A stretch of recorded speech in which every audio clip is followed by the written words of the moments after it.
Hello, good morning. Welcome all of you on this wonderful Sunday. We all will be searching happiness today.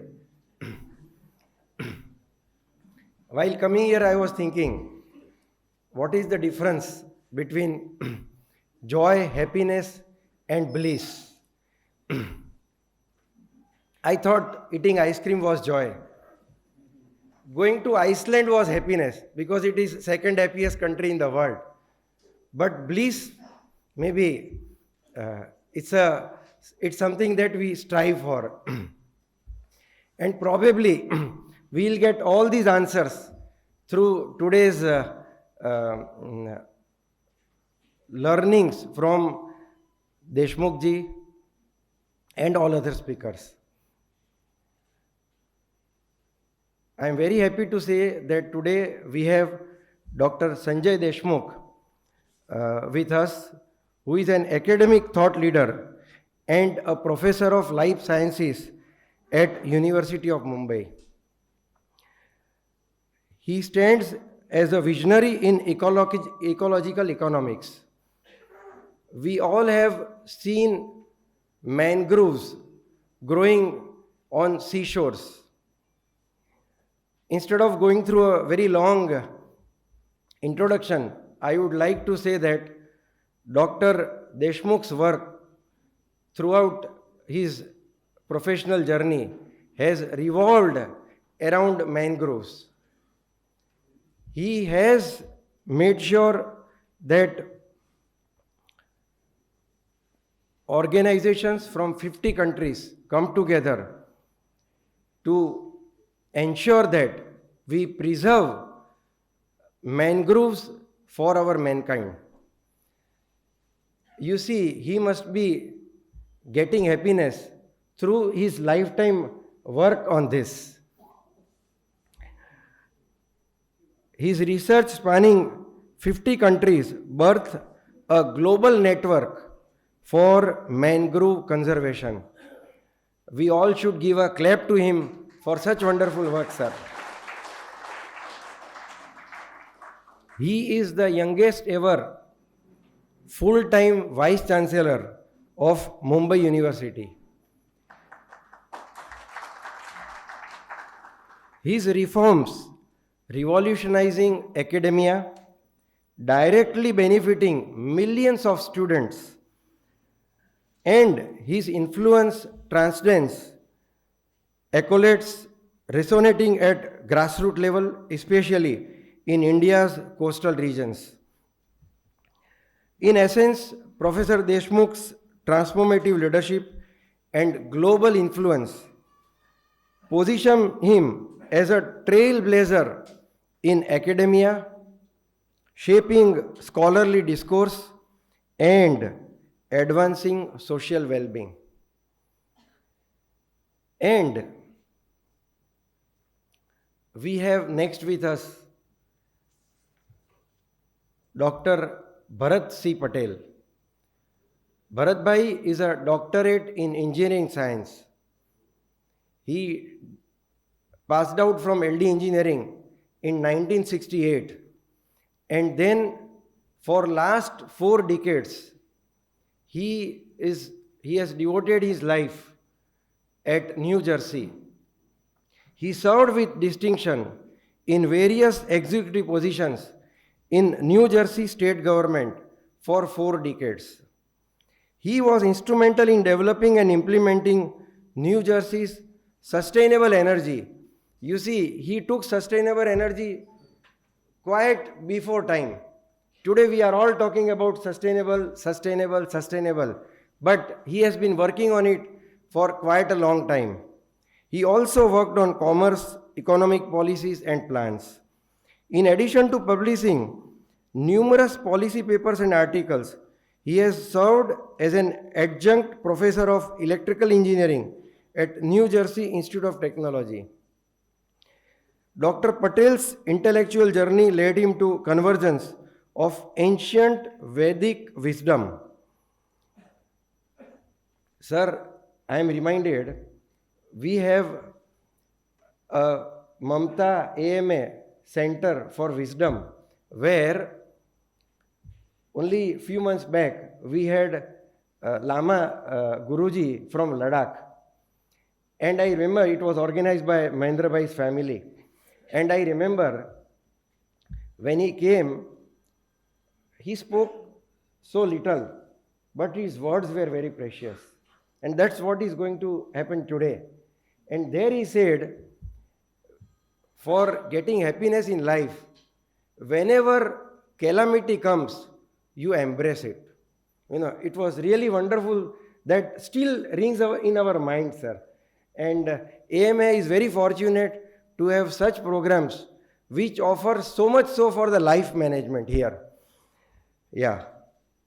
And I remember, sir, last year also we had a book launch of yours, sir. Isn't it? Yeah. Okay.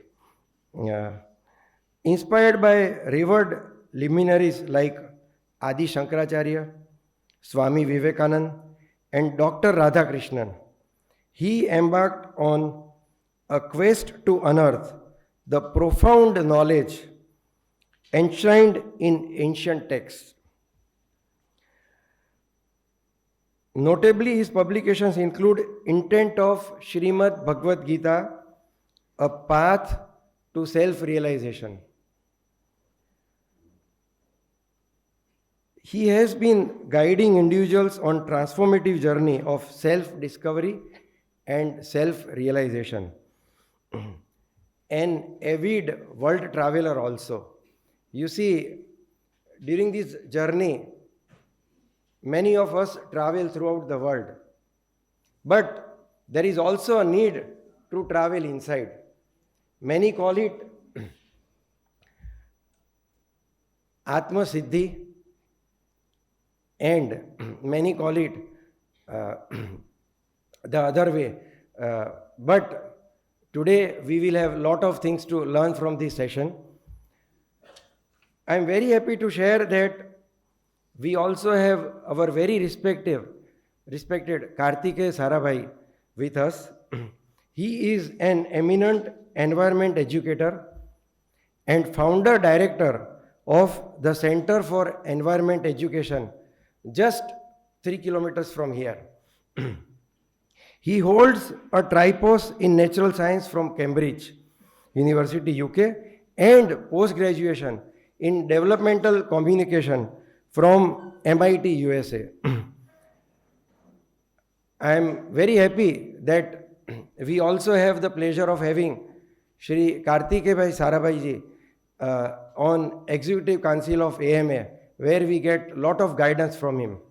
Very recently, we had a very enlightening lecture on COP28 from Kartikeya Bhai. And sir, the 12 technologies that you and Sunil Parekh ji displayed to us, which are going to shape the world now, was something very important that you brought to AMA, sir. Shri Sarabhai has been actively involved with number of UN organizations like UNESCO, UNEP, UNICEF, and UNDP. He has also served as chair of the governing council of the Earth Charter International. Many may be knowing, but he also is very actively involved in the management of Gandhi Ashram. And he has received several national and international awards, including the International Brand Wayne Medal. He was also awarded Padma Shri in 2012.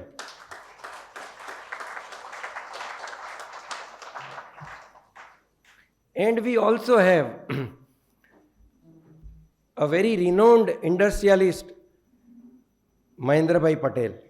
Mahendra Bhai Patel also, like our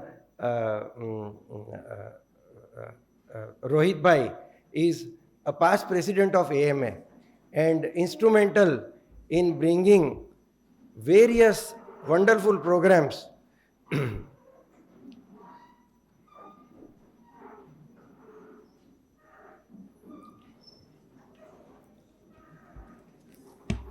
જરા એક minute ગોઠવાઈ જવા દઈએ, let it set up.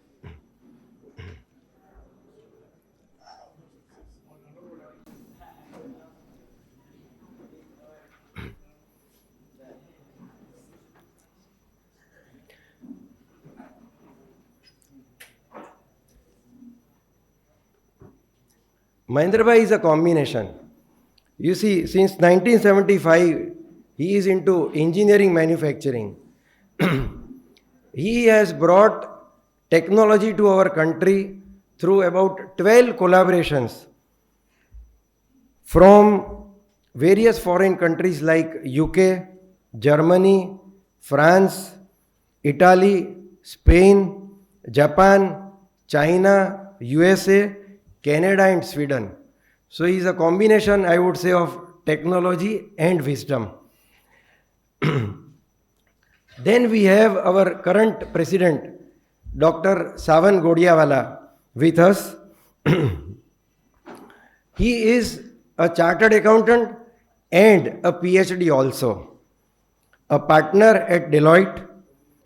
He brings 31 years of financial advisory expertise to the table. Okay. He is a sports enthusiast and also a marathon runner. With this, I would like to welcome all the dignitaries here.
Out of question.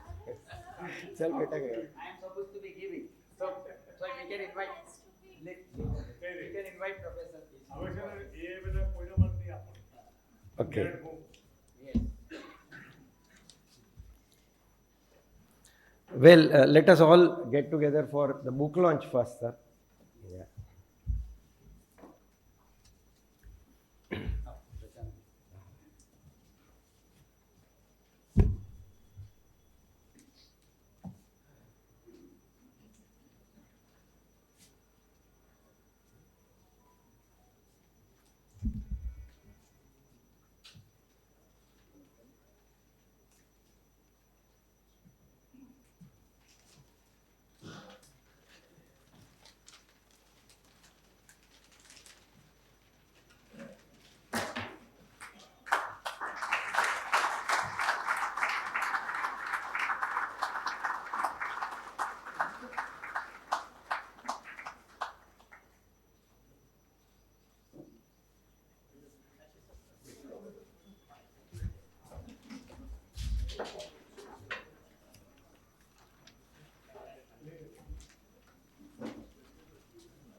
Well, I would like to invite Professor Deshmukh to share his views on happiness.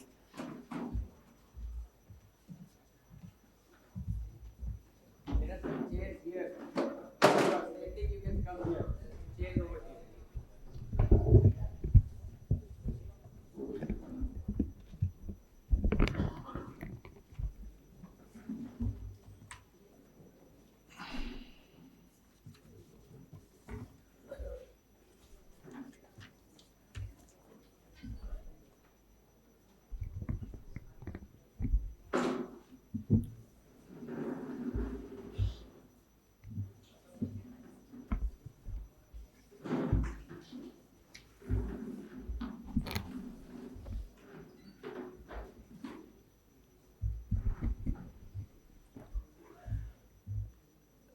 Namaskar and good morning, everybody. Today we are missing the presence of Shri Divyesh Bhai Radia Sahab, who was supposed to be here, but due to some urgent commitment at home, he could not remain present. But in his place, we have Gandhi sir, who has very eloquently introduced the theme of this gathering and the purpose for which we have gathered all here. We have the president of EMA, respected Sawan Godiawala sir. We have eminent industrialist Mahendra Bhai Patel. We have one of my idols whom I have been observing, studying, and understanding since my childhood. A very eminent environmentalist, Honorable Shri Kartike Sarabhai. I'm sorry. And also, I am not only reminded of his contribution, but his very, very esteemed father, who truly justified an Urdu शेर, and I would like to quote, कि अगर कहते हैं कि आपको ऊंचा जाना है तो कितना ऊंचा जाना है ज़िंदगी में, तो एक शेर है, कहते हैं कि गर देखना है मेरे उड़ने का फ़न, गर देखना है मेरे उड़ने का फ़न, तो जाओ आसमां को और ऊंचा करो. तो I have a capacity to go beyond that. तो ये आसमान, अवकाश जिसके बारे में हम सोचते थे, उसमें भारत देश का नाम उजागर करने वाले, भारत को एक नया आयाम देने वाले जो उनके पिता थे, उन्होंने हमको आसमान की तरफ देखना सिखाया, और कार्तिकेय भाई ने हमको ज़मीन की तरफ, ग्राउंड लेवल पे जीना सिखाया. क्योंकि एनवायरनमेंट है, उसके बारे में हम एजुकेट नहीं करेंगे तो हम कैसे इस दुनिया में जी पाएंगे. तो मुझे लगता है कि ये बहुत यूनिक घटना है कि आज हम सब ऐसे महान व्यक्तित्व के लिए यहाँ पे आए हैं, जिनका भाषण सुनने के लिए मैं भी बेताब हूँ, लेकिन मुझे भी कुछ कहना है. इसके लिए शायद मुझे ये मौका पहले मिला है. और मेरे बहुत परम मित्र भरत भाई, तरु बहन भी यहाँ पर है, नहीं आई है, अच्छा, I thought she is around, but I had a privilege to spend some time with them in August, and we had a lot of interactions, not only on this book, but the earlier book, which he used to share with me, many chapters and other things. So it has been a great privilege to be here amongst all of you this morning. And Gujarat has been one of my very favorite states. I have traveled, crisscrossed the coastal regions of entire country for my research.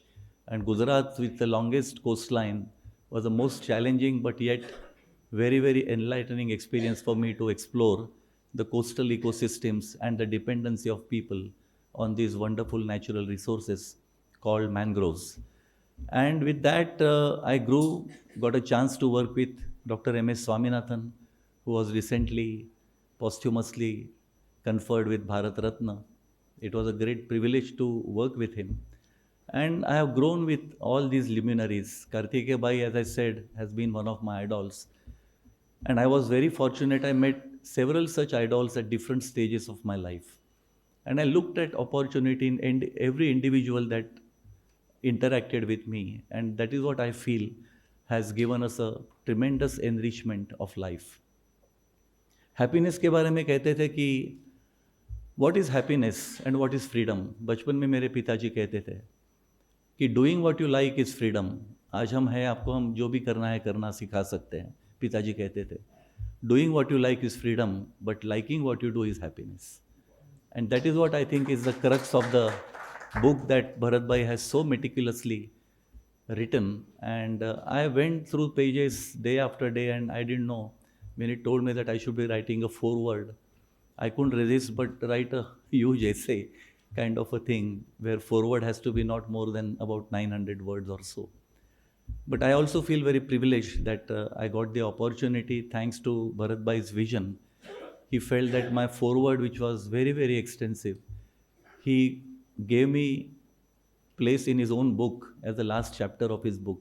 And I feel very privileged that I figure in the book as a contributor in a different way, and more privileged to write foreword for a luminary like him. Bharat Bhai has been a beacon of hope, not only for the people whom he met in his life, but he has enlightened lives of many people. A truly philanthropist. Without any statement, he will keep on doing his work. And the commitment like a sage. I must say, the book which he wrote earlier, Intent of Bhagavad Gita, he was thinking about it from his childhood, and the opportunity came during COVID times. And he started his stopwatch, how much time he would like to give. He gave 12,400 hours to write that book, Intent of Bhagavad Gita. And he read about 800 books, authors who wrote about Bhagavad Gita, including Gita Rahasya by Lokmanya Tilak. But if you see his intent of Bhagavad Gita, it is amazing. Not because he spent so much time, but because he has understood truly what is the essence. And I feel that in the state from where our Honorable Prime Minister comes, the recent enlightening experience, and we all feel very proud that the Ramji has finally, after 500 years, have got their own place, their own home in Ayodhya. I think it's a true beginning of happiness for the entire nation, the entire world. And Bharat Bhai's book will definitely play a very important role in the lives of those who will come across this book. I have been given 20 minutes to speak. I have taken 3-4 minutes to give this personal feelings about it, but I will take 18 to 19 minutes more because I have written my speech so that I can complete it in time. And the greater challenge was to write something which I have not written in the foreword or in the last chapter of the book. So it was a greater challenge for me as to how do I really put into words my feelings for today. There is a very auspicious number called 7. 7 is a number which is dedicated to Lord Balaji, and because it is the Lord of 7 hills, that is how the 7 number is very auspicious. Some people treat 9 as auspicious, particularly for numbering the vehicles and all that. But 7 is something which I always felt is dear to me because our family deity is also Balaji. So I have tried to confine myself to 7 points in today's speech, and I will go one by one, and I am sure you will be able to appreciate the efforts that I have taken more than what I have written, because I am sure you will be reading Bharat Bhai's book, which will be more enlightening than what I have tried to pen down. Ladies and gentlemen, esteemed guests, it is with great pleasure and honor that I stand before you today to celebrate the release of truly remarkable work, Searching Happiness. I extend my heartfelt gratitude to each and every one of you for joining us on this auspicious occasion as we embark on a journey of enlightenment and self-discovery. I would like to extend a special acknowledgement to the esteemed author, Dr. Bharat Bhai, Dr. Bharat Patel, whose tireless dedication and profound insights have brought this extraordinary book to life. Dr. Patel's illustrious career and unwavering commitment to the pursuit of knowledge serve as an inspiration to all of us, and it is truly an honor to be here today to celebrate his latest achievement. My point number 2 is personal connection with Bharat Bhai. As I reflect on the journey that has led us to this momentous occasion, I am reminded of the deep personal connection that I share with Dr. Bharat Bhai.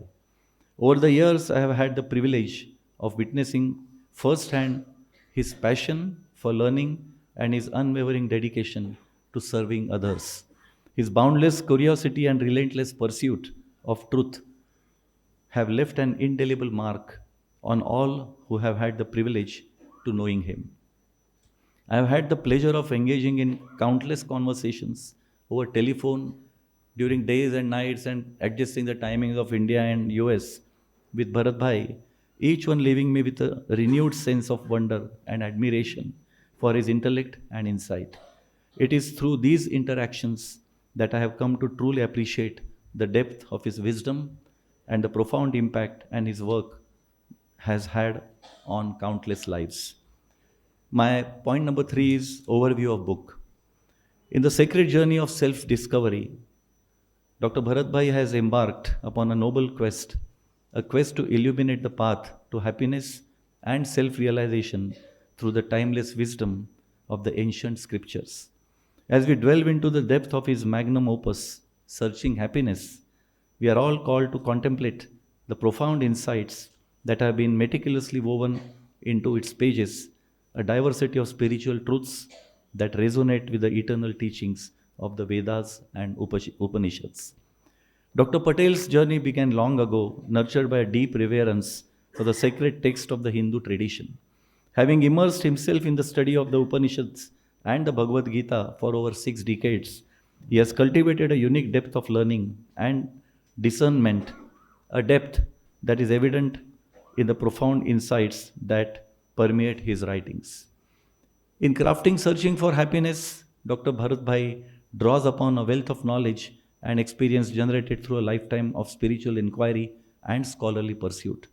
His background as an engineer and a public servant imbues his work with a sense of practicality and pragmatism, while his depth spiritual practice infuses it with a profound sense of purpose and meaning.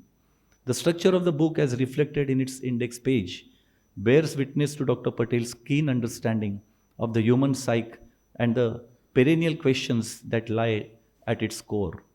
From the fundamental inquiry into the nature of unhappiness to the profound exploration of self realization, each chapter serves as a stepping stone on the path to enlightenment, a path that Dr. Bharat Bhai has traversed with grace and wisdom. In contemplating the question, why do people feel unhappy? Dr. Bharat Bhai invites us to confront the illusions that shroud our perception of true happiness. Through a judicious analysis of the human condition, he reveals that the root cause of our discontent lies not only in external circumstances but in the erroneous belief that fulfillment can be found in the transient pleasures of the material world. With the inquiry, Who am I? Dr. Patel guides us to a journey into the depths of our knowledge, own beings, urging us to transcend the limitations of egoic identity and discover the eternal truth of our own divine nature.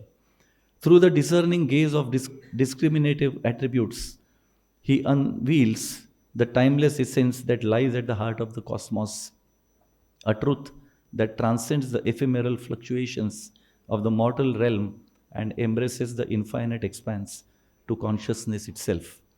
As we navigate the labyrinth corridors of existence, Dr. Bharat Bhai confronts us with the eternal question, what is real and what is apparent? Through a meticulous analysis of the nature of knowledge, he guides us to a discern that eternal varieties that underline the transient manifestations of the material world, freeing us from the shackles of ignorance and awakening us to the radiant splendor of our own divine essence. In contemplating what are human pursuits, Dr. Patel leads us to a journey of self discovery that transcends the limitations of temporal existence. Through the discerning eye of discriminative vision, he reveals the futility of seeking fulfillment in external endeavors, guiding us to the unshakable foundation of inner peace and spiritual realization. In the sacred sanctuary of self realization, Dr. Bharat Bhai confronts the enigmatic nature of unavoidable of actions, recognizing the eternal dance of karma that binds us to the wheel of samarasa or samsara. Yet, through the path of self realization, he teaches us to transcend the limitations of karma and embrace the eternal truth that we are all masters of our own destiny.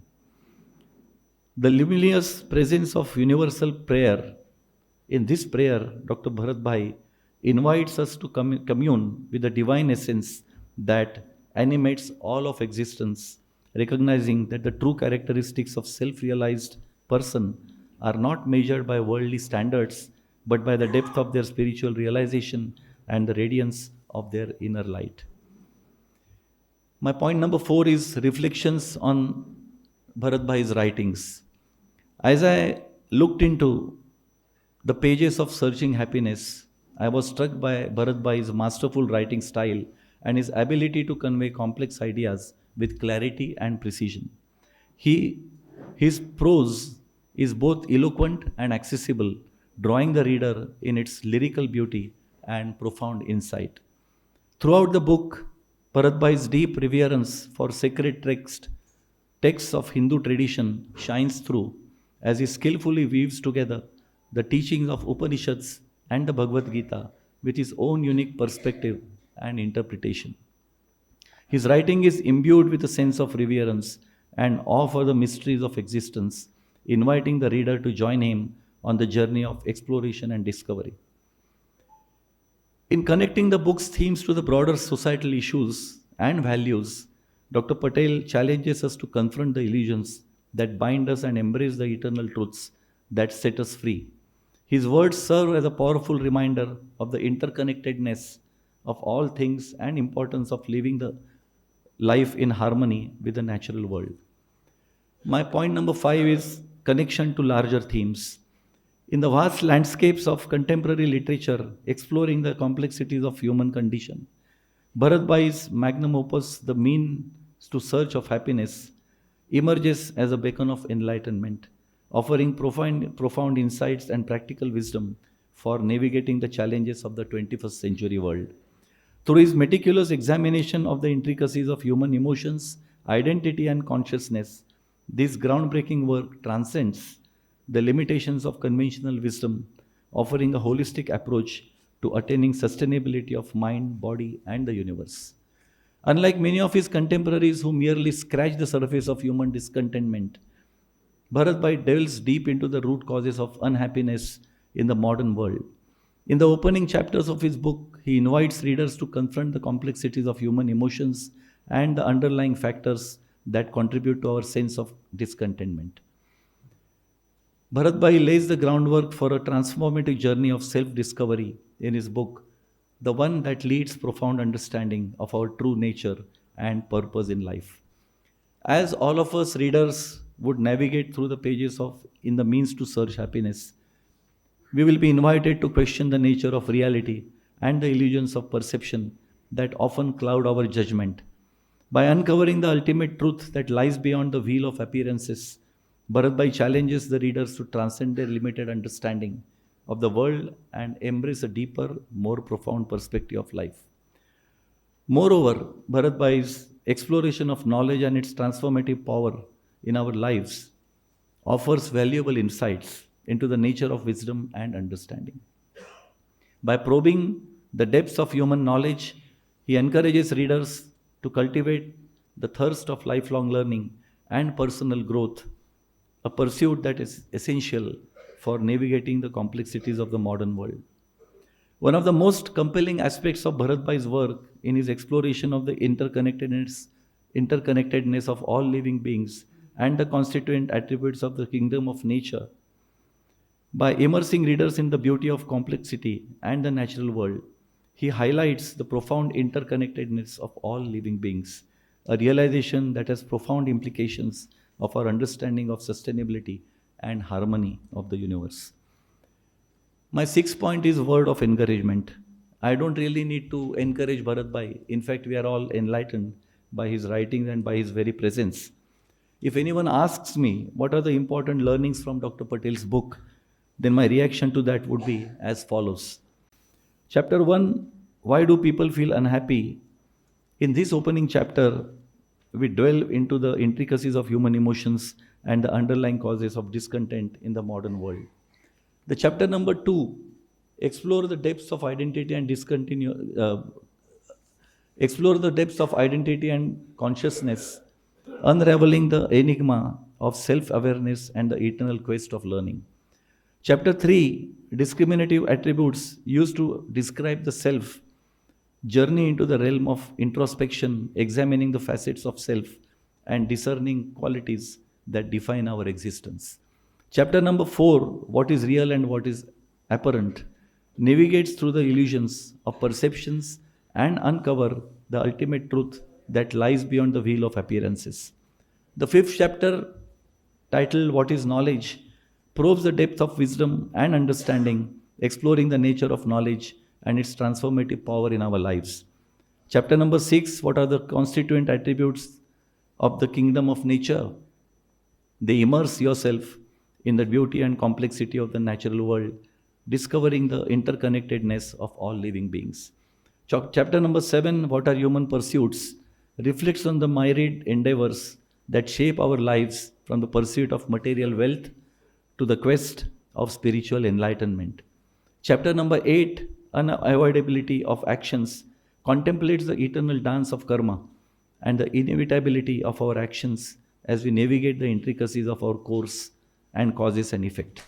Chapter number 9, Why Do We Engage in Activities, examines the motivations behind human behavior, uncovering the driving forces that compel us to action.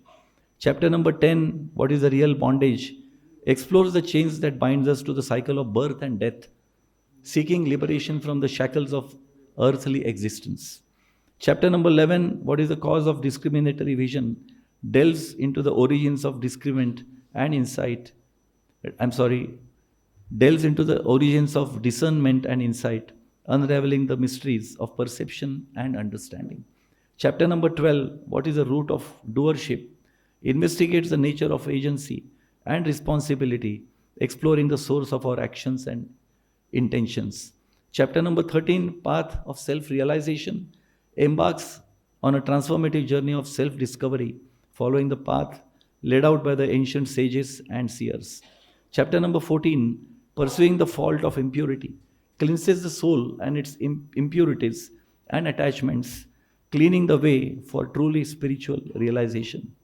Chapter number 15, Concentration and Meditation, cultivates inner stillness and focus, harnessing the power of meditation to transcend the limitations of the mind. Chapter number 16, Universal Prayer, commune with the divine through the universal language of prayer, connecting with the source of all existence. Chapter number 17, Characteristics of Self-Realized Person, embodies the qualities of enlightenment and wisdom, becoming the beacon of light and inspiration to all.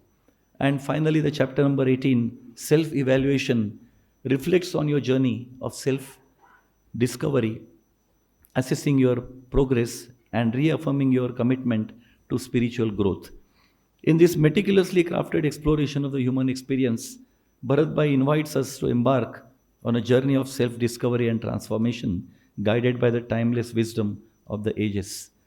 My point number 7 and the final point in this speech of mine is basically gratitude and conclusion. In closing, I would like to express my sincere gratitude to each and every one of you for your presence here today. It is very difficult to have people, such a wonderful luminaries from entire Gujarat to assemble here on a holiday in the morning, and it's a great and gratifying feeling to see all of you here. Your support and encouragement means more to Dr. Patel than words can express, and it's through your continued support that his work will continue to shine brightly in the world. To Bharat Bhai, I offer my deepest gratitude and admiration for his tireless dedication and unwavering commitment to the pursuit of knowledge. I also extend my heartfelt congratulations to him on the publication of this extraordinary work. Bharat Bhai, I am also reminded of Taruben, who has been a beacon of light behind you, and in every moment that you have lived, she has been with you in every achievement, in every hard work, and every effort. I also extend my heartfelt congratulations to Bharat Bhai once again on the publication of this extraordinary work. Bharat Bhai, your work has touched the lives of countless individuals around the world through your earlier book, and I'm sure this book also will be following the same path.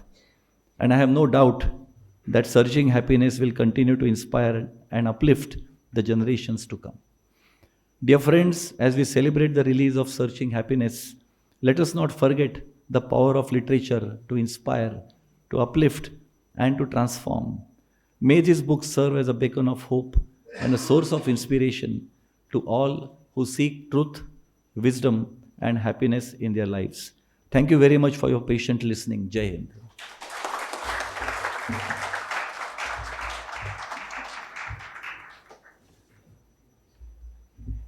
May I request Shri Karthikeya Bhai to share his views now. Yeah.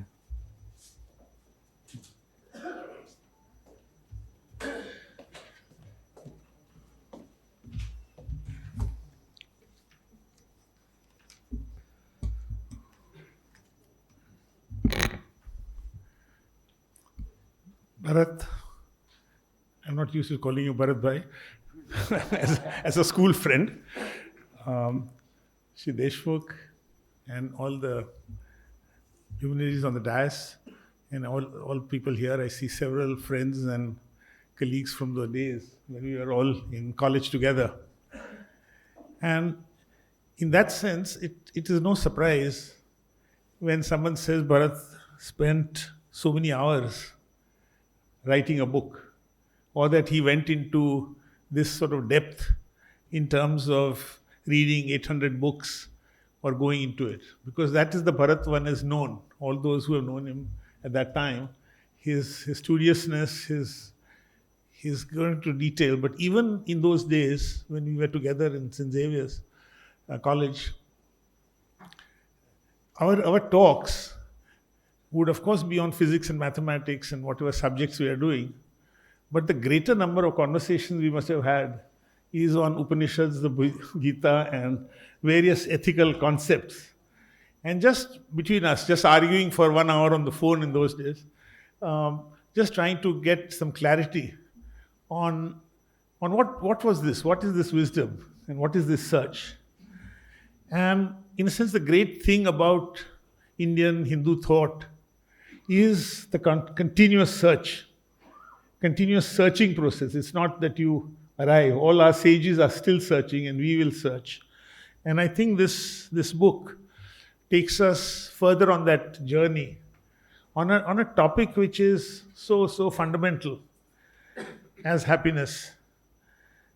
With Professor Deshmukh, we share also the environment field with which we work together, and his remarkable work on the marine environment, on corals and everything else. And it goes back to a long time. But it is not by chance, I suppose, that both of us are here, that the world of human beings and the world of spirituality is actually manifest in that very moment. I can tell you that wearing a snorkel and just floating on the ocean, looking at a coral reef, really thinks of spirituality and God's creations, and to think how wonderful this whole world is, and how we are so fortunate with all the astronomy. We have yet not found another planet. I'm sure there are, and one of these days this will be a big discovery that you find another planet on which there is life. But as of now, this is the only planet. And just think how fortunate we are. We of course don't think of that. But if you just think how fortunate we are to live in this planet, and where you just have to go out and see the complete wonder which is nature. But more than anything else, it is the coral reefs which tell you, because the fish are not afraid of you. You know, in every other situation you go to, everything scatters. But here, you see this creation. And I tell you, for me, one of the big spiritual experiences has been that.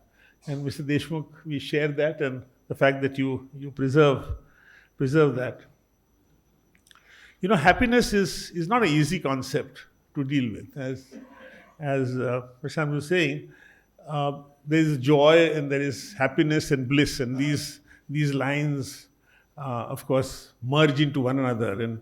And when is it one and when is it another? One doesn't know. But just economics is not happiness. That I think is fairly well known. That economics is very important, but that alone is not leading to happiness. And therefore, as many of you perhaps know, Bhutan, our neighbor, doesn't use GDP. It doesn't use the gross domestic product.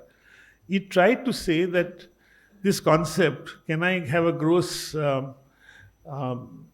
national happiness, GNH, can we do that?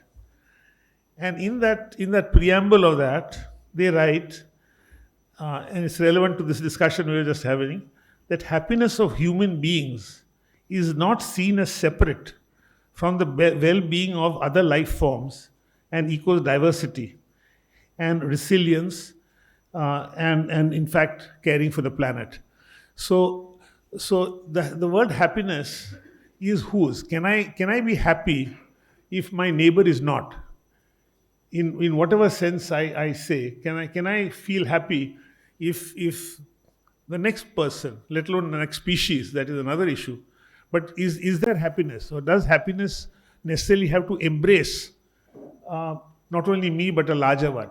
Bharat Bhai talks about the I, the ego, and how that has to be seen in a variety of different ways. But how does that ego, where do we draw that line? And in many ways, in India, that line, that Lakshman Rekha, is very, very close. I work in environment, so I work in garbage, for instance. And Indians, you will find, even in the most slums, are very clean. But their cleanliness is confined to that line. But they don't mind just outside that to dumping their waste. Now, what about the happiness line? What about the happiness line? Where does my happiness line lie? And I wondered when I was reading that chapter, where do I draw that line? Another chapter, Bharat talks about the kingdom of nature, purity in knowledge, and impurity meaning agitation. And then he talks about this ignorance which is lacking of the perception and things like that. But I was just, one of the questions which had bothered me all through Bharat after we went into different colleges in Cambridge and various other things, that does happiness contradict agitation? Should I be so content, then will I act? Or should I feel agitated? If I see something wrong, I should feel agitated. I would think it shouldn't say that I'm so sitapragna and so happy, and the world is so happy that I don't act. So many people ask me that in Hinduism and things, does the fact that you are essentially leading to a certain sense of happiness, you are leading to saying that the goals are not yours. Goals, the outcome of our actions is not what is in your mind. And can I have that? But do I need to be agitated? Do I need to have both inner happiness and an outward agitation, at least, which makes me act? And that acting also is an acting based on happiness. So I'm trying to combine, Bharat, those concepts which you've written, that if I feel, yes, that I have reached a certain stage, when India lost the World Cup, was I shattered? Perhaps not. I was certainly unhappy. But even the Indian team, if you say, realized that they'd won every match till that time, and they took it in a spirit which was quite remarkable. In fact, you could see, yes, they had lost something which was their dream, but you could take defeat also in your stride. Of course, so I don't think even the Gita or Upanishads or Bharat Bhai will say that you shouldn't feel unhappy. Of course, you should feel unhappy, but that is nothing to do with the underlying state which you have reached. And this is that, perhaps, that point of joy and happiness. And how do you combine those things? Does it lead to having the killer instinct? You must have heard so many critiques of the Indian cricket team saying, "कि आप तमारा में killer instinct नहीं." You're so nice कि पेलो सामने जीते तो तमारा माधो नहीं आवतो. So do we have a killer instinct or do we not? And does happiness lead to it? But in fact, India has shown, and our cricket has also shown, that with that happiness, we still have the ability to do the best. And in fact, the current government and our Prime Minister is thinking globally. It's not only thinking of the Indian world. You see every day a conversation, even in our environment field, understanding that unless we are a developing country, so we could well argue to some extent like China that, look, our self-interest is in our development. We have put ourselves a target, 100 years of India, 2047, we'll be a developed country. So we really can't afford just now to look at these things. But we do. We are one of the only countries in this COP28 which we talked about. I showed one chart which was developed by an organization called German Watch. It shows which country has actually fulfilled its targets. And among the large countries, India was the only one which has. We are the only one with, in spite of our whole population pressure and needs, we've been able to keep the type of environment and things which are required. Yesterday, in fact, we were talking about an incident near Bhavnagar because there are now more lions outside the Gir sanctuary than in the Gir as the population has increased. And in one of the villages, there was a lioness which used to sit under one tree. Everyone in the village knew it. In fact, they thought this is part of our ecology, our relationship, and it keeps the nilgais and other things away, so it's a good thing.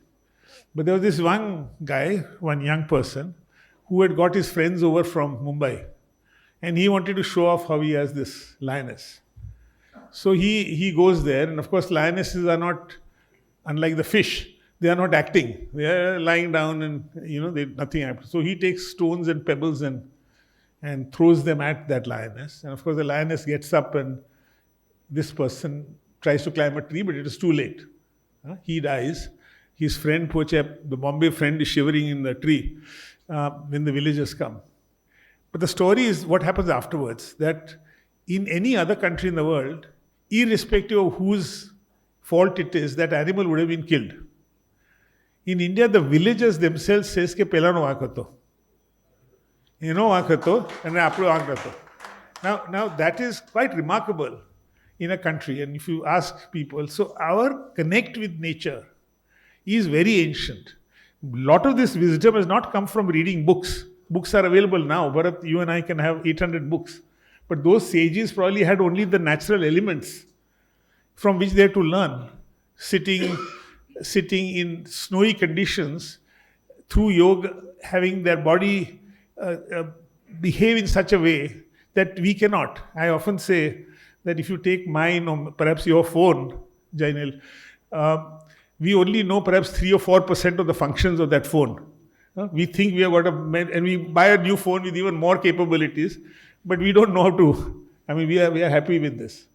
But what we don't realize is that the same applies to our body and our mind. That iPhone or that powerful instrument which we have been given at birth, we really don't know.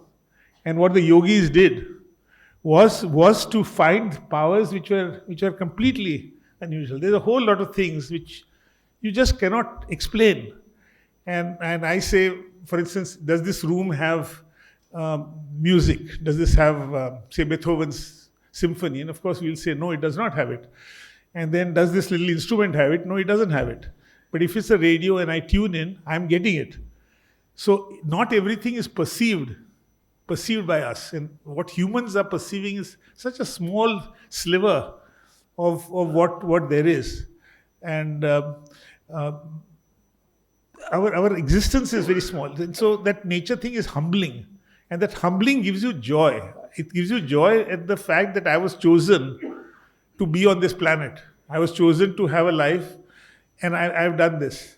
So there are many things on happiness which we can talk. I don't want to say more. But this book, I've done one reading, I must say. This is not a book you can do one reading of. And it was very fortunate to have Mr. Deshmukh at the beginning of the book and the end of the book as well. He is sandwiched Bharatbhai's text between his foreword and his review, and that also helps. But it is a book which you have to dwell with. It's like many of our scriptures. First reading, you don't really get much out of it, or don't understand it. You might get out of it, but you don't understand. You have to read it. What did he really mean? And Bharat, maybe you will expect some phone calls to say what you really meant here, and we can renew our discussions which we had in college. So thank you very much, and congratulations, Bharat. Thank you.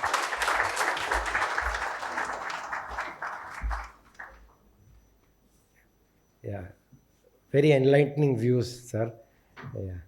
Can we have Mahendra bhai, in fact, whose family started this AMA Center for Wisdom Management, and today we are fortunate that it's okay. Good morning, ladies and gentlemen. my friends on the dais. You know, it's so difficult to follow after such erudite and articulate speakers on various subjects, all leading towards the happiness part. So I've been thinking, I thought of saying something, but I have to now change everything because part of it, what I had to say, is already been covered. So I have to find something new to say. Talking of happiness, you know, happiness, a lot of us find happiness because I see very few youngsters here. So it means that youngsters have already found the happiness, we have not. That's why we have come to hear it. But I'm sure they will understand as they grow up because they find happiness in the sense that there are a lot of the happiness, the humankind, most humans find happiness in relationships. Basically, the relationships is friendships. And there are friendships are three types. One is a friendship of meaning, matlab, for purpose. Because you want something from somebody, you want to learn something, you want to supply, you want to get or whatever. And you make friends until that purpose is served and then you find somebody else. Then there is a friendship for pleasure. That is what the most youngsters are now finding the pleasure on social media and this, that. I was actually taken aback when I came in and one of our new girls from the administration came and asked me, "Sir, what is your social media handle?" First of all, I didn't understand the handle and then the social media also. When I told her that I don't have a social media handle, she was surprised. Now, that is something which gives pleasure to them. The pleasure which gives to us is something different that we probably most of us, we may not admit it, but most of us would be very happy to sit across the table with the friends with a drink in the evening. So there is a company which you seek for sharing your joy or sharing the talks. You crack jokes, you exchange jokes and things like that. And third is the friendship of virtue. That is where you see some of this friendship like what you see here of Kartikeya Bhai, Ramesh Bhai, Deshmukh Saab. That is the friendship where you want to learn something from each other, where you can actually enhance your life, you can enhance your experiences, etc. And that is what we have actually seen. I am really amazed with the kind of recollections which you had about your friendships and a little bit what I understood from Rohit Bhai. And that is sometimes you feel jealous about it, you know, that I wish we also had it.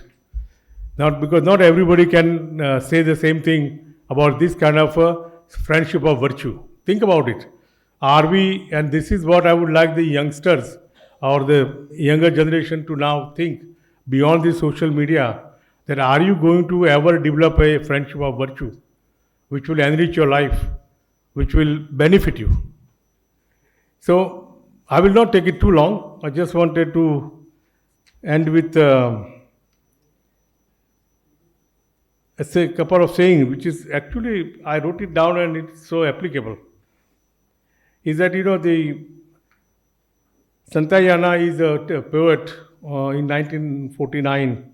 He wrote, Once friends are that part of human race. Friends are that part of human race that which makes us human. That is the friends. And then I would like to end, especially with respect to the friendship which has been shared here and which is the great poet Yeats. Think where man's glory most begins and ends. Think where man's glory, આપણે બધાને કીર્તિ જોઈએ છે. Think where it most begins and ends. And then say that my glory was that I had such friends. That is and I would say, my message would be to find happiness, find the friends of virtue. Jai Hind.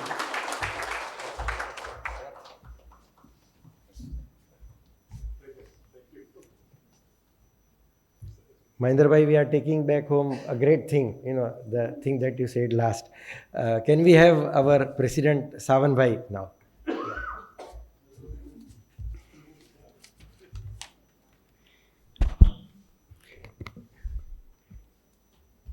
Dear Professor Deshmukh, Bharat bhai, Kartike bhai, Mahendra bhai, Prashant bhai, Ashish bhai, Rohit bhai, so many friends, Patel sahib, our teacher, and so many friends and ladies and gentlemen.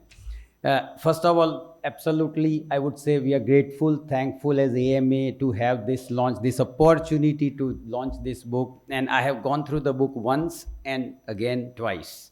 So, because as Kartike Bhai says, this is not the book that you can read once and you can just then, okay, that's one more book that I read. This book that we have to go inside. And intense, I would say, intense philosophy made so simple for a contemporary seeker, right? As you have written, sir, in your foreword, that this is the philosophy for a contemporary seeker. And that's what I can see in written such a beautiful English that it is. And without a doubt, this philosophy is one of the best of the self-help books that it could be for all of us in our library. So, of course, I've jotted some many points while reading the book. I'm not going to go through all of them. Quite a bit of it have been discussed. But a wonderfully sequenced 18 chapters, and of course, the ending with the chapter with the review from Professor Deshmukh on starting from why people are unhappy. And I think two of the jargons that I think Bharat bhai you coined, I would think about is action imprints, and that happens as a matter of emotions and how you act and the activities. And another is a kingdom of nature, the purity and the impurity, and then of course the ignorance. And certainly that's what I was saying, that I would not want to do or foray into getting into any analysis of the book that if I'm trying to showcase my knowledge, it will only showcase my ignorance, because as deep as you go and you know that what you don't know, and it's wonderfully written. Some of the points, of course, Bharat bhai has so very well mentioned is this, how the emotions convert into, and then he has gone into who am I. One wonderful, quote and unquote that I would read out in your chapter 4. There is no being of apparent and no non-being of real. And of course, when we read this, very good, nicely written, don't know whether it makes sense, but wonderfully explained with an example of a rope and a snake. A rope that we perceive as a snake. So what this means is there's no being of apparent and no non-being of real, where that apparent is a snake, there is no being of that apparent. And then the real is a rope, and there's no non-being of that rope, and that's what happens. And the real difficulty or the reason of that apparent is the lack of true knowledge. And true knowledge here, that knowledge is defined, Bharat bhai, in a very philosophical way, where we understand that knowledge is something much more than what we have gained or what we have even strived for in whole of our life. Wonderfully placed, I think, Professor, you are that do what you love what you do. So I remember of a quote that, a duty that becomes a desire ultimately becomes a delight. So now the question is, what should be the duty? If we read the book, now everybody has a perception of a duty, that my duty is this, it can be anything. But the going into the introspection and the knowledge towards the self-realization by itself, self-realization is a big word for me, but even as a seeker towards, whether I am at a level 2, 3, 4, wherever, in the levels 1 to 6 that Bharat bhai has defined in his last chapter in self-evaluation, that is where we understand that what is the duty that I am here, what is the purpose of life. It's so fabulously defined. And maybe a couple of points that I would try to narrate from here are, of course, he's mentioned mind also. So he's taken I, the ego, the mind, the activity, the knowledge, the meditation, the concentration, and the mind. And his writings, one place that the mind is some that when it gets into worldly pleasure, it becomes fond of something, and the fondness converts into infatuation. Infatuation converts into desires, and then ardent desire is what you've written. And then ardent desire converts into, at times, greed and lust and anger. And he continues. And I remember a verse from, very nicely written. He has not put it in any religious format. He has not put it in any, no verses, no Sanskrit. So it's absolutely wonderfully laid, sequenced, well drafted, simple, people for the layman like me, I would say. But then I remember a verse from chapter 2, Bhagavad Gita, that Krodhat bhavati sammohat smruti vibraha smruti brahmsat buddhi nasho buddhi nasat pranasyati. And he has explained this in a very nice simple English. This means that krodhat, that also he says that mind, fondness, infatuation, desire, and then it converts into this lust, greed, etc., which then bhavati sammoha, that's delusion, that creates delusion. Delusion then leads to smruti vibra, that's loss of memory. Loss of memory, people forget who I am, where I am, what I am supposed to be, which then leads to the loss of intellect. This loss of intellect converts into discrimination. I do not know what is right, what is wrong, and buddhi brahmsat pranasyati. That means then the person perishes. Then there's a destruction all over. Very well, and I was so happy and so nice that I could relate and I could read, and then so nicely written. I absolutely recommend this book. The characteristics of self-realized person that he has written, the sthita pragya state, that also is what very nicely evaluated. And of course, sir, your forward and review, and I would also want to quote before I end, that the author words echo like whispers from ancient realms. That's Professor Deshmukh's, resonating with contemporary seekers. So thank you again. Thank you for giving us as AMA this opportunity, Bharat Bhai. And we look forward. I feel now that I have not read the two books earlier that Bharat Bhai has written, and probably the first thing on the to-do list comes is this intent of Bhagavad Gita and the path to the self-realization. Thank you again. Thanks you, ladies and gentlemen, for coming in such a big number. Very happy to have you and look forward. And sometimes it's a good problem to have less chairs, but I compliments to the secretariat to have as many chairs. I think we can also look at two people standing. One chair is over here, sir. If you can come over here. One chair, I think somebody should organize for you. Thank you. And of course, one is over here. I can stand, absolutely. And that's one over here. Please come over here, sir. And of course, over to Bharat Bhai. We are all looking forward to listen to you. Thank you, please.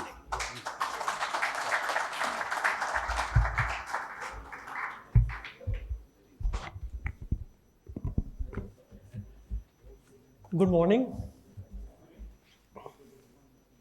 Good afternoon, actually. No.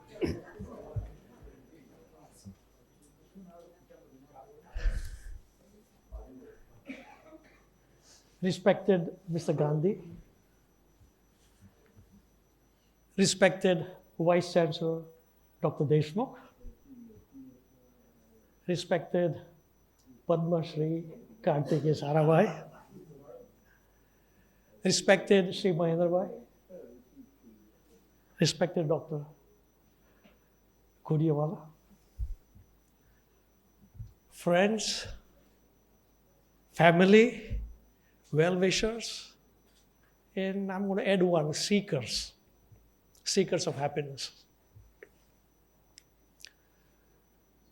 I'm pleased to see so many people here who have taken time on a Sunday morning to come here. While each of you has a reason to be here, while I was listening to the speakers here, I was wondering how many people here, sitting here, who are listening to us, feel that your life is brimming with happiness, that you are free from anxiety, fear, and expectations. Chinta, bhaya, asha, vinirmukta. How many of you can say that they are Chinta Bhayamukt. Can you please raise your hands? Very interesting.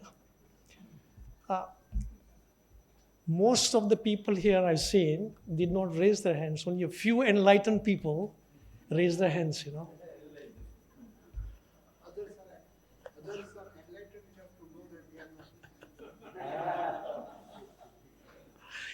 Except for those enlightened people, most of us are in the bondage of anxiety, fear, and expectations. Most of us have a sense of incompleteness. Physical incompleteness and undoubtedly emotional incompleteness. There's an ongoing sense of inadequacy centered on I, the individual self. And it starts right in the morning when you're brushing your teeth and looking at the mirror. Gee, I've got this gray hair. Why, this wrinkle was not there yesterday. And then you start thinking about your health. My health is poor. My children are not listening to me. My wife is bickering. I'm not getting all the accolades for all the things that I'm doing for people. Ad infinitum. And this sense of inadequacy drives one to make efforts in the pursuit of attaining completeness. However, at all times, we are subject to the threefold sufferings. Now, the book that I've written essentially is all Bhagavad Gita. Without saying a Bhagavad Gita, you talked about the sequence of losing the senses, how lust changes, all those things, So, most of us are subject to this threefold sufferings, trita, body-mind complex sufferings, daihik tap, such as diseases like diabetes, cancer, heart attack, and of course, mental like lust, anger, all those things. And of course, natural afflictions like storms and floods, they cause all kinds of sufferings, And finally, the third one our scriptures talk about is the bhautik, material afflictions, such as those caused by humans and animals. Now, these afflictions cause anxiety, chinta. They cause fear, bhaya. And they cause unhappiness. We all want freedom from these afflictions. We all want to be free from the bondage of unhappiness. We all want to be happy. Unfortunately, most of us perceive ourselves as limited as the body and know the world as something different and separate from us. In Vedanta, they talk about parichinna drashti. That's what is happening. Limiting perspective, We start to see ourselves just as ourselves and see the world as separate from us. So anxious for happiness, bound by I-ness and mindness, and of course with a I'm a doer instinct, we all engage in activity. Now, because of the discriminating vision, we form an intellect that favors or likes some things, and this favors or dislikes others. As a result, fondness or attachment to agreeable objects and hate or aversion to unfavorable objects is developed. And this is how we get into bondage with the rules of nature.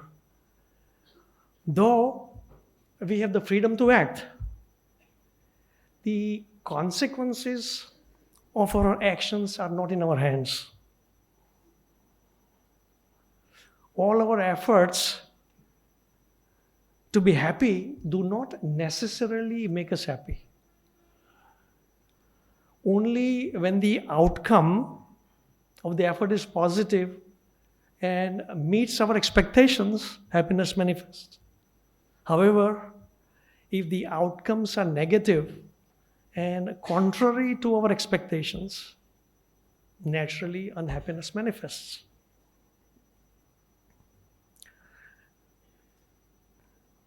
Now, when the senses, the five senses contact the objects, sense objects,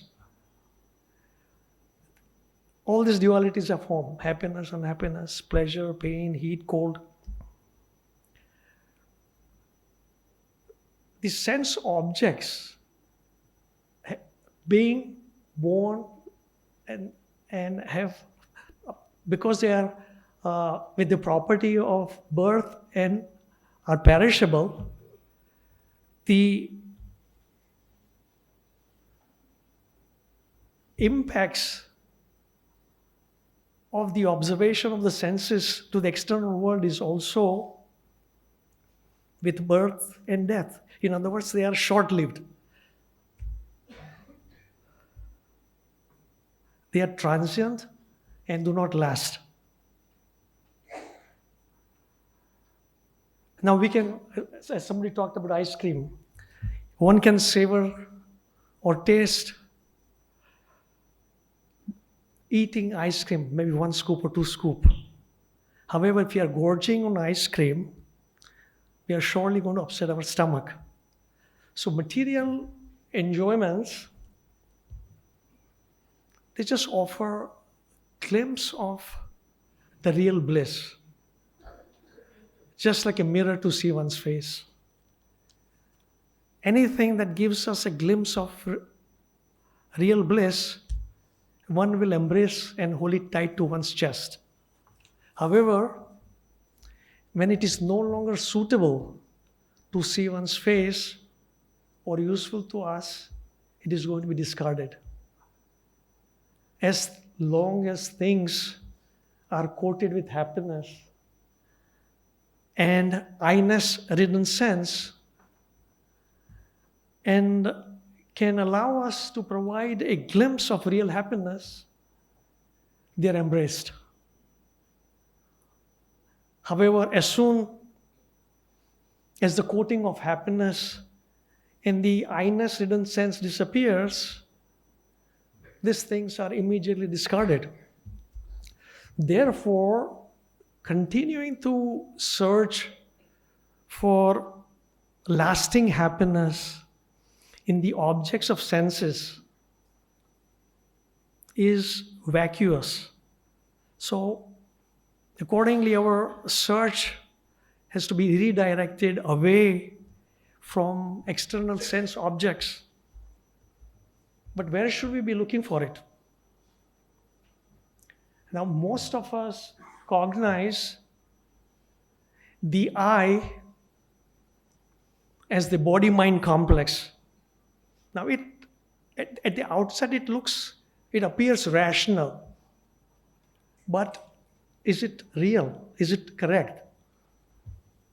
In reality, the body-mind complex is insentient and cannot function independently without some conscious divine element by whose grace all mutations, all activities of knowledge and action of the senses and the conscience materialize. The convincing proof is provided in the awake state when this conscious element provides its power to the body-mind complex so that we can perform all our normal functions. Now, in the dream state, when it abandons the bodily chariot and the sense horses and has relationship only with the mind and intellect, at that time, the body and the senses are removed from their posts. Words may enter the ears, but not heard. Things may be in sight, but not seen. Materials with aroma may be next to the nose, but the olfactory sensations are not felt.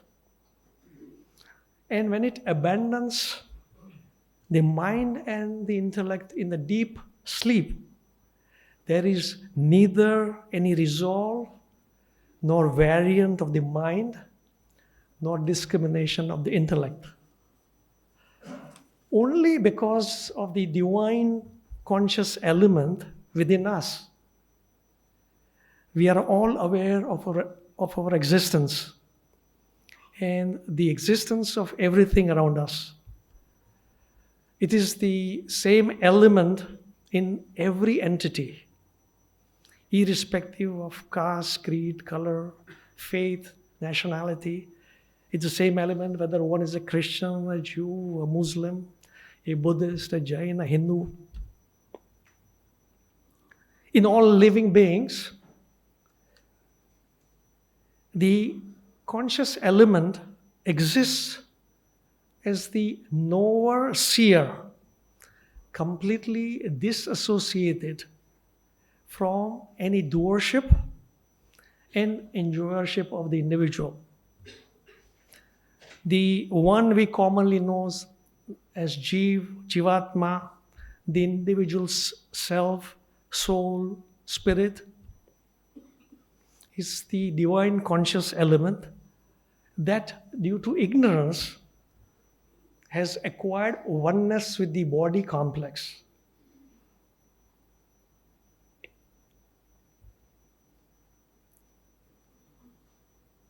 The true nature of the individual self is the same as the cosmic self, the Brahman, or as said in chapter 8, Aksharam Paramam Brahma, supreme imperishable reality. The one, though beyond words and thoughts, Ovang Man Sagochar, is described as Asti Bhati Priya, also as Sat Chit Anand, and I use the term real conscious bliss, where Sat means that which provides the sense of perpetual existence or the sense of being. Chit means that which provides the sense of consciousness or a sense of knowledge, illumination, wisdom, and awareness. And of course, Anand means that which provides a sense of eternal and immovable happiness.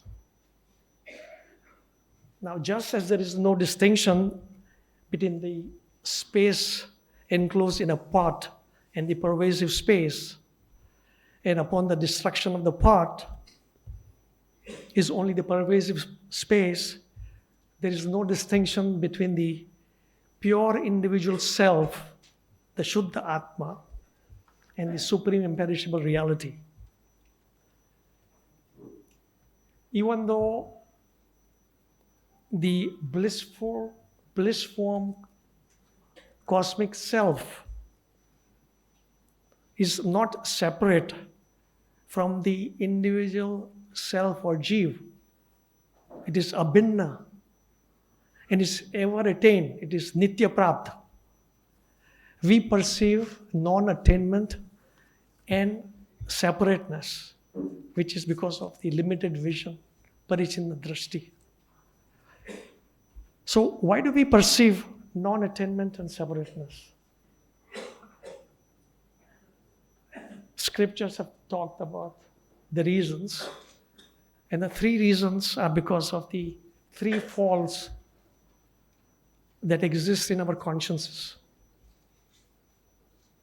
In Vedanta, they talk about myrrh, vikshep, and avaran. And I've used the word impurity, vacillations, and shrouding of the knowledge. And the fault of impurity is in the form of evil inclinations, such as lust, anger, greed, delusion, excessive pride, arrogance, and so forth. The fault of vacillations, vikshep, is in the form of the fickleness of the mind, the tossing of the mind that does not allow one to concentrate, and which is very important in any success of any effort. Human need concentration. You may have one page given to 5 children. One kid is going to grasp in one reading in 5 minutes. But the other one is going to take 2 days to understand what is said in this one page. And that's where the question of concentration comes up, So success to a large extent depends upon how much focused an individual is. And that is one of the reasons, one of the faults that has been described in Vedanta, to try to eliminate. And finally, the fault of shrouding, which is the veil of ignorance that obscures knowledge and self-realization. So the question is reasonable, that why knowledge of our eternally blissful true nature does not happen.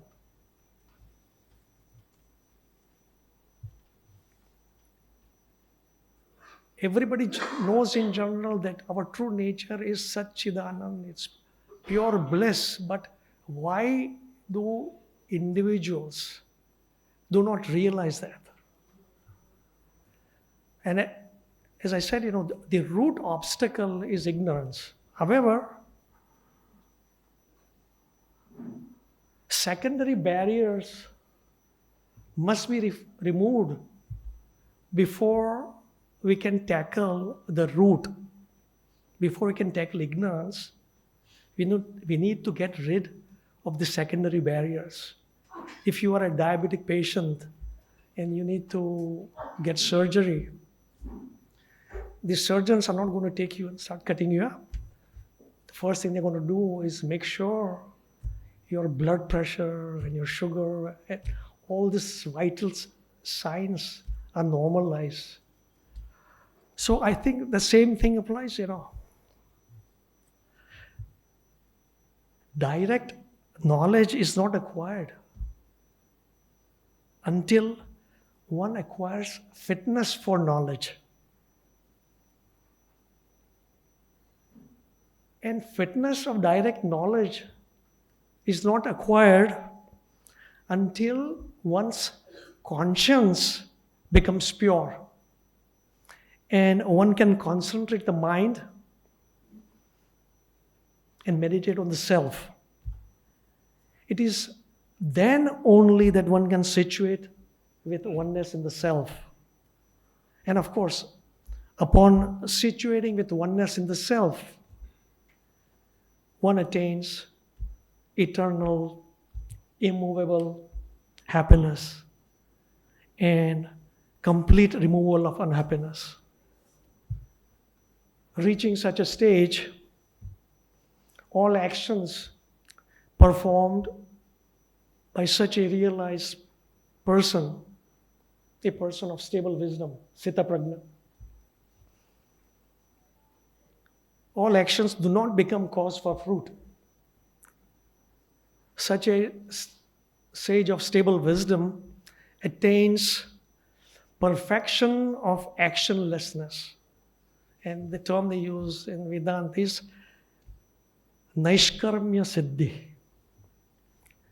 a state acquired through knowledge wherein even after doing everything, one is a non-doer,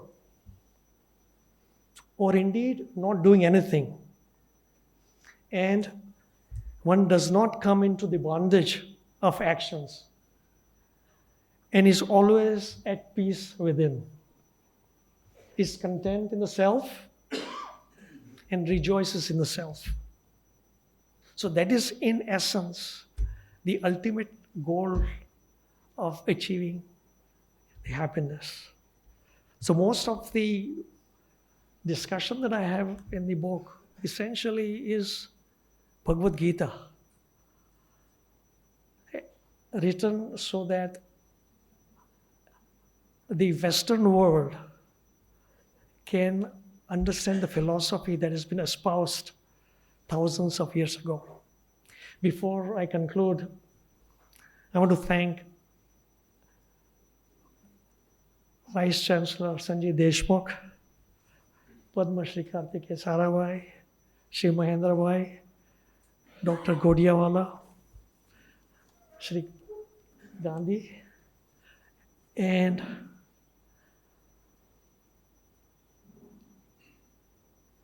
all the well-wishers, family and friends.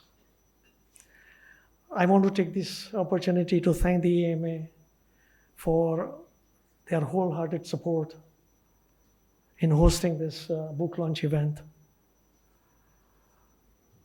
Once again, thank you all for coming and gracing this occasion with your presence.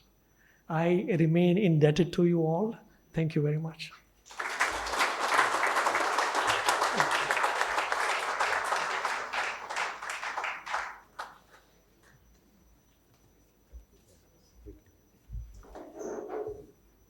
Yeah, we got the answer of the question that we raised initially about bliss.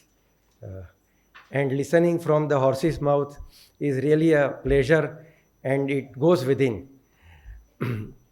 We learned a lot through Mahendra Bhai's talk of friendship of virtue, and through the life of Kartikeya Bhai and Deshmukh ji, where they have been working for environment, mangrove, for the benefit of the mankind. Probably that brings happiness to them. And Savan Bhai, he absorbed the whole book. So thank you very much, all of you. We have lunch waiting for you, maybe for temporary happiness, and then we move on. Thank you very much.